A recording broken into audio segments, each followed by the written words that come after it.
Okay, everybody, my name's Jen. This channel is all about fitness, nutrition, dealing with midlife stuff, and I recently made a series of videos talking about why you want to be very careful with canned food plans, what the differences are in using AI as a tool, and when I said in one of my videos, this is not like rocket science, like it's not that hard to figure out, I figured let me write out the whole process for you. With that, I want to say there's a tremendous amount of insecurity with me doing this particular type of video because I am also very dyslexic and I can read, I can comprehend, and I've learned to make a lot of modifications. However, I still experience reversals with numbers where, like, for example, I might see 45 but write 54. This is something that I consistently deal with as an adult. So writing out all these numbers was actually intimidating because I'm afraid, like, what if I make an error? So what if I make an error? You know, like, we're all adults here. We're all going to make mistakes. And, you know, and so I don't think that there's anything wrong here in the calculations, but I always reserve the right to be inaccurate and, you know, be very much called out on it. So before I jump into this, I also want to mention there are some really key names that if you're interested in figuring out your fitness, like, you can follow people like me who really are students of this and really study this. You can also study or look up Dr. Arganon, Dr. Alan Cook, Dr. Layne Norton. You can look up Dr. Mike Isreatel, who's phenomenal when it comes to trading. These are all the people that I look to, that I research, that I get my information from. There's 3DMJ podcast, which if you're into building muscle structure in your body is a fantastic podcast to listen to. Like, my days are spent researching and learning because this is something that I'm passionate about. One of the many things. Yes, I'm a Sagittarius, and we are passionate about a great many of things, and this is one of mine. So let's talk about this. So you have two widely accepted, but more so now down to one equation that is used to figure out your basal metabolic rate. And that means how many calories do you burn when you're at rest?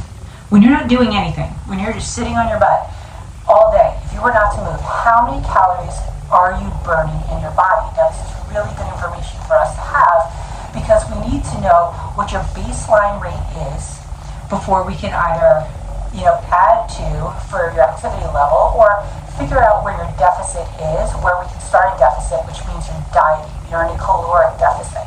So this is done in two stages. We want to figure out your basal metabolic rate. We also want to figure out your TDEE, and that is your total daily energy expenditure. Now I have my punk whiteboard here. We're going to do the best we can with it. Sorry for my chicken scratch. It's been a long time since I had a rake for littles, so it's a little messy. So we started off with the Harris-Benedict equation. That's first published in 1918. It was updated in 1984, but there really was a lot of differences as far as, like, I'd say shortcomings as far as equating for different body types, age, and all that stuff. So then we wound up getting the Mifflin-St. Jean, which is the most widely accepted equation for figuring out the basal metabolic rate. There is one more, the name escapes me, but this is the one that just about every calculator will use, including, like, MyFitnessPal. MyFitnessPal figures out your basal metabolic rate, and then it decides what kind of deficit you're going to get. It's the same thing with any of the other trackers that are out there. So, basal metabolic rate, we already covered this. This is how many calories you are burning when you are resting. So, to figure this out, and I'm sorry for all of this, I'll try to make this make sense. You need to figure out, this is the equation. It's 10 times your weight in kilograms. Then, this is 6.25. So notice the parentheses, we have order of operations. So we do this first, we do this second, we do this third, right? So first, you figure out what your weight in kilograms are. You can Google that. You can use ChatGPT for that. However, check your data. Anything that ChatGPT gives you, Google that too. Double check, double reference. It does make mistakes. So your weight in kilograms, and then you want to do 6.25 times your height in centimeters. And once you figure these two out, they get added. Then you minus 5 times your age. And then the major difference is right here or here. If you are a female, you are going to minus 161 from this equation, or what you get from running this part of the equation. Or if you're a male, you're going to plus 5. Okay, so for me, this looks like 10 times, and my weight in kilograms is 61.8 plus 6.25 times 167.6, that's my height in centimeters, times 5 times 52, my age, I'm 52 years old. And for all of you that just thought, no, you're not, I love you, thank you, please stick around. And for me, since I'm female, I am going to minus 161. So what the numbers look like. So that's 618 plus 1047.5 minus 260 minus 161.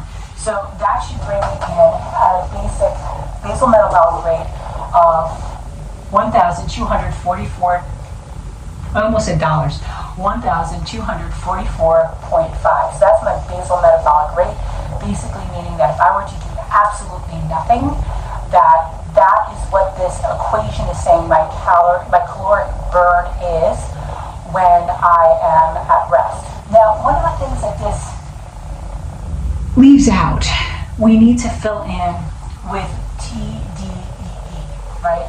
And that's your total daily expenditure, energy expenditure. So these are the different modifiers for that. If you have a sedentary lifestyle, if you get up and you go to a desk job, and this is no judgment, this is just being very accurate. If you get up in the morning, you really don't engage in any exercise, you go to a desk job, and you sit there all day, and you go home, and you hang out on the couch with your family or whatever, you have a sedentary lifestyle. There's not a lot of activity. You're going to take this number and you're going to multiply it by 1.2. And that's going to give you an additional amount of energy or calories that you're able to, add into this figure.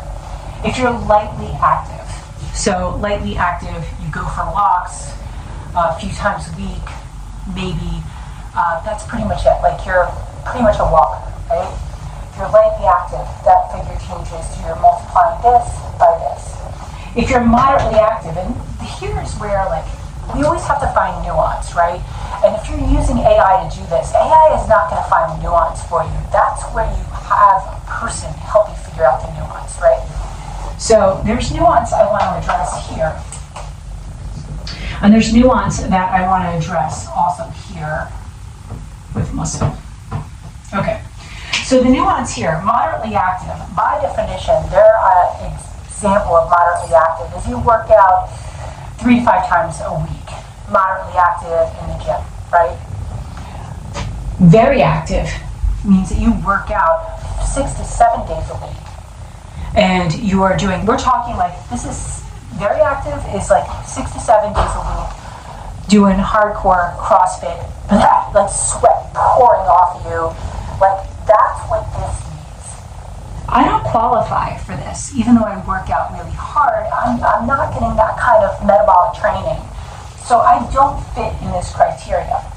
The extra, let me just adjust this camera so you guys can see.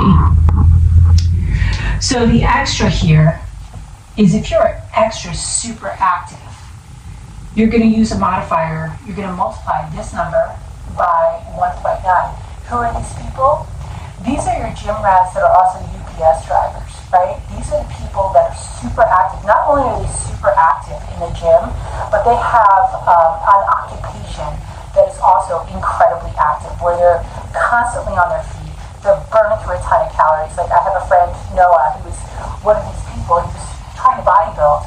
He's also a UPS driver. And this kid, when I tell you, my coach was cramming 4,000 calories down this kid's throat just to try and get him to not burn calories, right? So this is extremely, so not only are you in the gym, but your livelihood is extremely active. Now where the nuance is for me is I'm actually in between these two. By definition, I'm more active than 3 to 5 days a week. However, I used to be a CrossFitter. I'm not anymore. I'm 52 and I like itemizing the body parts I'm working on, right? So I don't qualify for this. So this is where nuance is included. I decided myself with my own discretion and understanding my own type of thinking and methodology that I should actually use a modifier somewhere between these two. So I just called it clean. I bumped this up 0.05 and I put myself at a 1.6 as a modifier from my TDEE. And that gives me baseline calories, if I've calculated it correctly, that my caloric need, my maintenance calories, are 2,298. So this is what I need to maintain the current muscle mass that I have and to support the current activity that I have. And I just need to get my coffee, so excuse me for a minute. Now, the other nuance I want to talk about here is the more muscle that you put on. And listen, those professionals that I mentioned in the beginning of this video are far more qualified to talk about this than I am. But I want to talk about, like, when you're dealing with somebody who has a lot of muscle mass. More lean muscle will burn more calories at rest. So it makes you more efficient. So I would say, my wondering, I wouldn't even say hypothesis, my wondering is here, if you have somebody, all things being equal, if you have a woman who has similar stats to me, but has more lean muscle tissue, would this number be higher? I am guessing so. Now, this is where coaching comes in. This is where a coach who has been in the field for a while understands there's nuance to all of this. So using any one particular tool as a cure-all to come up with some type of food plan or come up with like your basic macros is not going to be that efficient. So now let's talk about macros. Let's talk about putting us in a deficit. I'm going to go ahead and clear this out. So we have, I wasn't even ready for this part. I'm just winging it right now. But that's all right. So we know that my baseline calories here is going to be 2,298, right? And I want to put myself, let's say, in a deficit. So I have my maintenance calories. So 2,298 calories. 98 calories. I don't remember if it was 94 or 98. That could just be like what I told you about my dyslexia manifesting a little bit. I'm going to pause the video, grab a calculator. Okay, so the first thing I want to do is I want to figure out what is going to be deficit. This is going to be my daily allotment. So very simply, if I want to put somebody in a deficit, I know that it's going to take 3,500 calories, a deficit of 3,500 calories to cause the loss of a pound of fat. So once you get rid of 3,500 calories, that should equate to a loss of fat. So if I basically go, let me clear this, I'm using one of my kids' serious calculators, we'll see if I can manage this. So 3,500 calories, right? I'm going to divide that over the course of 7 days. That's going to give me a 500-day deficit. I'm not a fan of that. So I'm also of the ilk, for lack of a better word, that when I put somebody in a deficit, it's going to be a gradual deficit unless there's something really burning that we have to prep for. I would usually go for a 300-calorie deficit. So if I clear this, and I want to hit that deficit, let me see if I can divide by 300.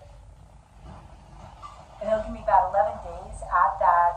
It'll give me about 11 days before I hit that if I just do a 300-calorie deficit. So we're going to go with an initial working number of 500. So we have 2298 minus 500 equals, now my baseline calories are 1798. And if I want to just make it, and we're so close here, just to make it all So 1,800 calories. This is now my deficit. But how do I distribute my macros in that deficit? This is what's really important. So every gram of protein burns, well, every gram of protein is the equivalent to burn that is 4 calories. The same thing with carbohydrates. Fats take up 9 calories of space. So that's why fats can put on so much weight on you so fast. Typically speaking, the average American takes in way too much fat and way too carbohydrates, especially women, and not enough protein. So the first thing I'm going to prioritize is I want to prioritize protein of whoever I'm doing it. So the way I like to do it is this, I kind of reverse engineer. So let's say we're working on somebody like me. I want to lose, let's say, 10 pounds. If I wanted to lose 10 pounds, I would have to be on a 500 calorie a day deficit at 1,800 calories. Now I have to figure out, what do I want this distribution to be?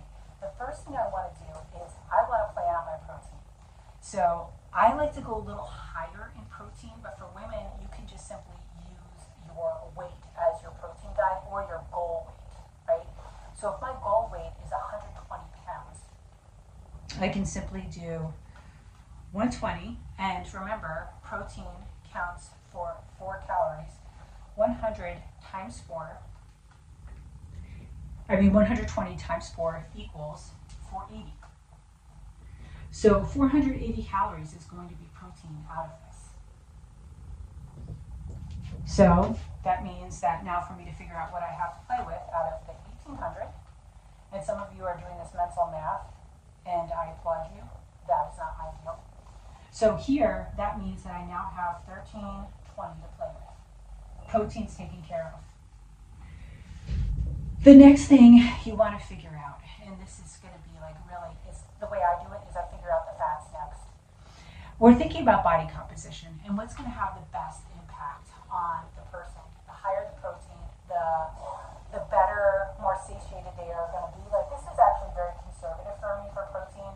I put it at 120. My protein, I'm currently 136 pounds. My protein is at 140. I'll probably kick it up to 150 and lower my carbohydrates because that's going to help me build more lean muscle mass and also support my efforts in cutting so that way I feel more satiated. So my next thing I'm going to do is I'm going to do fats. So judging somebody from me, and if they're seriously dieting, but let's say I don't want to diet too hard. I'm going to go for 65 grams of fat. Honestly, if you want to lose body fat, I suggest you go, you start off around 60 to 55 grams. It's a little harsh. You could start off with 70, but if you're really serious, you can lower that number. And for men, let's say if I'm judging with a not 6 foot, if I'm judging with 5'10", 180 pounds, I would say that person, that man starting to diet, I would start them at 75 grams. Okay? So right now, if I take, what did I say?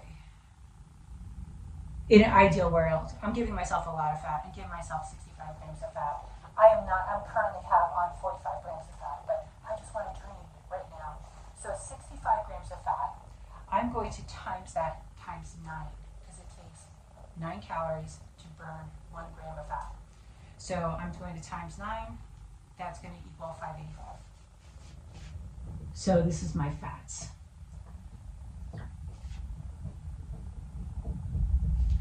Now, not every coach figures out the same way I do. This is just how it works for me, and I just want to be really transparent with you. So that way, you can figure this out for yourself. If you want to figure out your dieting macros, you can do this, right? And just so you know, this is what MyFitnessPal does. This is what all the trackers do. They figure this stuff out, and then sometimes if you pay for the service, they let you customize your range of macros. So now I have 1320 minus 585. That means I have 735 calories left to play with.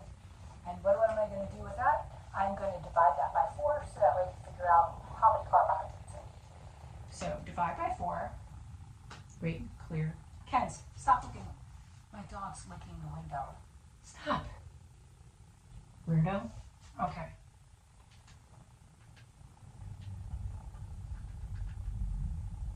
Oh wait, no, I hit the wrong numbers. All right, so we have 735 divided by 4, which gives me roughly, so if I divide that by 4, this is going to give me what I need now for my carbs. Roughly 183 carbs, or like 184 carbs. So my macros now are 65 fats. This is 120 proteins. So 120, 65 for fats, and 183 for carbohydrates. That is going to have me in a deficit of 500 calories a day, which is pretty aggressive, but that is a pound a week of loss for me. Now, do you have to do all this yourself? No. You can absolutely use ChatGPT to figure this out. You want to make sure you reference the difference in your updated equation, and tell it to make sure that it does its conversions correctly, because it will mess up kilograms sometimes. It's done it in the past where it's overestimated kilograms, where if you double check its math, it is off slightly, but in an equation, even slightly could be significant. The heights is probably going to be perfectly fine with, but you could use ChatGPT to do this whole thing for you. You could use a calculator to do the whole thing for you. Just remember that men and women are different. At the end of the equation, women are minus 61, men are plus 5. And then this is going to give you your macros. Now, why are they called macros? They're talked about macros. These are macronutrients. You have macros, nutrients, which are fats, carbohydrates, and proteins. And there's also micronutrients, which are like things that you're going to get, like leafy green vegetables. And there's micronutrients in everything. It's just we choose to look at them at the macro level or the micro level, right? So macros is what I tend to use when I'm doing any kind of food plan or dieting or giving clients of mine macros counts. So I hope you found that helpful. I know that was a lot, but this is the stuff that I think about. Thanks for watching, and if you have any questions, drop them in the comments, and